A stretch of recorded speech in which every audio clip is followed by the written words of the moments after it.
성경이 말한다 Q&A, 신앙생활에 관한 여러 가지 질문과 대답 시리즈, 계속해서 경제생활에 관해서 하나님의 말씀을 살펴보고 있습니다. 오늘은 91회로 돈을 헤프게 쓰는 습관을 고치려면 이런 제목으로 말씀을 나누겠습니다. 요한복음 6장 12절, 예수께서 제자들에게 이르시되 남은 조각을 거두고 버리는 것이 없게 하라. 종교개혁자들이 세운 개신교회의 근본 생활 신조는 근면과 절약이었습니다. 영국의 신교도들은 청교도라 불렸는데 영어로 퓨리탄으로 깨끗한 사람들이라는 의미입니다. 도덕적으로 그리고 모든 생활면에서 양심적이고 깨끗한 삶을 목표로 삼았기 때문에 다른 사람들로부터 붙여진 이름입니다. 오늘날은 소비가 미덕인 것 같은 풍조가 지배하는 사회에서 그리스도인들도 과소비와 낭비하는 습관에 물들기 쉬운 시대입니다. 많은 가정들이 수입보다 지출이 더 많은 관계로 부채의 늪에 빠져 허덕이고 있습니다. 어려운 이웃을 돕기는커녕 자신들의 앞가림조차 버거운 모습입니다. 이것은 올바른 그리스도인 가정의 모습이 아닙니다. 하나님께서는 우리가 그분께로부터 받은 것, 즉 주의 영광을 위하여 사용되어야 할 모든 것을 요구하십니다. 그 모든 것은 내 것이 아닙니다. 우리는 단지 그것들을 관리하는 그분의 청지기들입니다. 그리스도인들은 항상 이 중요한 원칙을 기억하고 살아야 합니다.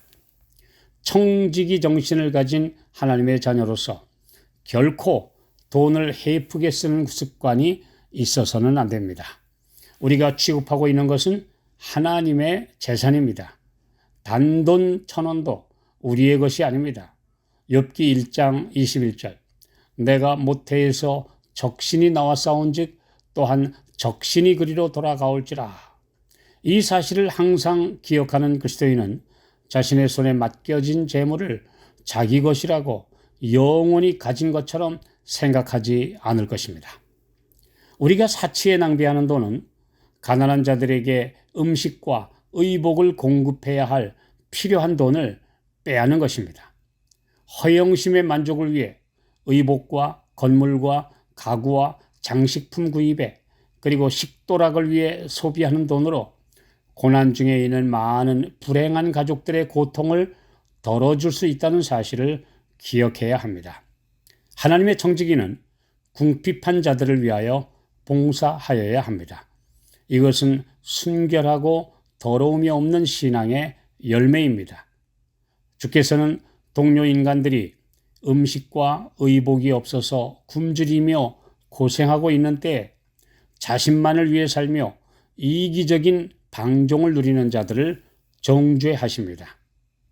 만일 우리가 낭비하는 습관을 가졌다면 즉시 그것을 우리 생활에서 끊어버려야 합니다. 이것을 단행하지 않는 한 우리의 말이 아무리 신앙적이고 믿음 있어 보일지라도 우리는 영혼을 상실할 것입니다. 낭비하는 습관은 자신과 가정을 파괴하게 되어 있습니다. 결국엔 과도하게 빚지고 갚지 못할 지경에 이르게 될 것입니다. 처음부터 그런 의도가 없었다 할지라도 결국 다른 사람들의 그 금쪽 같은 돈을 떼어 먹는 결과까지 이르러 올 수가 있다는 사실을 기억하면 매우 빚을 지는 것에 대해서 두려워해야 합니다. 그래서 결국은 우리의 옳지 못한 습관으로 인해서 가족과 친한 친지와 이웃까지 구렁텅이에 빠뜨리게 될 수도 있습니다. 반면에 절약, 근면, 절제의 습관은 우리의 자녀에게 있어서 많은 재산을 물려주는 것보다 더 좋은 재산입니다. 부모로서 자녀들에게 어떤 모범을 보이느냐가 그들의 앞날에 크게 영향을 끼치게 될 것입니다. 그러므로 신앙은 막연하고 추상적인 개념이 아니라 실제적인 삶의 기본 현장인 가정에서부터 나타나는 신실한 모습입니다. 만일 우리가 노아 홍수 직전의 시대 상황을 살펴보고 오늘날의 사회의 풍습과 행실을 주시해 본다면 이 지구가 마지막 날의 재앙들을 위하여 속히 익어가고 있음을 알게 될 것입니다. 사람들은 많은 악하고 부도덕한 행실로 땅을 더럽히고 있습니다. 사탄은 인간의 심령을 놓고 생명의 게임을 하고 있습니다. 마귀는 마음을 빼앗는 온갖 유혹을 마련하여 그리스도인들이 그들의 본분을 망각하고 올바른 길에서 이탈하도록 하고 있습니다.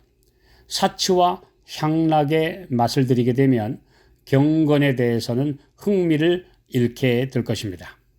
많은 사람들은 도덕적 능력을 부패시키는 기초를 이루는 식도락과 파티와 쇼핑과 관광 및 오락에 쓸데없이 낭비하는 돈이 주님께 속한 돈이라는 사실을 인식하지 못하는 것처럼 보입니다.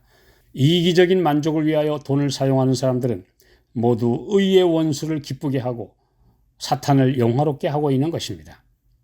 만일 그들이 그들의 마음을 하나님께로 돌이키게 되면 그들의 돈을 동료 인간을 축복하고 향상시키기 위하여 그리고 가난한 자와 고통당하는 자를 구제하기 위하여 사용하고자 할 것입니다.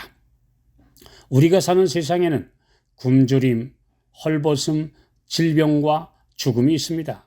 그럼에도 불구하고 죄악적 방종과 낭비를 멀리하는 자는 얼마나 적은지 모릅니다. 사탄은 인간을 완전히 사로잡기 위하여 그가 할 수 있는 모든 것을 고안하고 있습니다.